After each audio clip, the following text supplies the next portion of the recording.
آج مظہر برلاس صاحب جو کہ ایک بہت منجھے ہوئے صحافی ہیں، انہوں نے آج ایک میسج کیا کہ مجھے ایک مرتبہ نہیں بلکہ 1000 مرتبہ آف ایئر کر دیں، پھر بھی سچ بولتا رہوں گا، کیونکہ میں نہیں چاہتا کہ قیامت کے روز میرا شمار ظلم کی حمایت کرنے والوں میں ہو۔ دین اسلام ظالم کے خلاف کھڑے ہونے کا درس دیتا ہے۔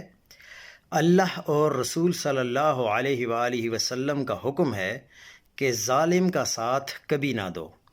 میں قافلہ حسین کا پیروکار ہوں، کسی یزیدی کا حکم نہیں مانتا۔ میرا مولا علی علیہ السلام کے اس فرمان پر مکمل یقین ہے کہ موت اور زندگی ایک دوسرے کے لیے لازم و ملزوم ہیں، اور موت زندگی کی بہترین محافظ ہے۔ ایک نہ ایک دن ویسے بھی اس دنیا سے کوچ کر جانا ہے، تو کیوں نہ میرا شمار ان لوگوں میں ہو جن سے اللہ راضی ہو۔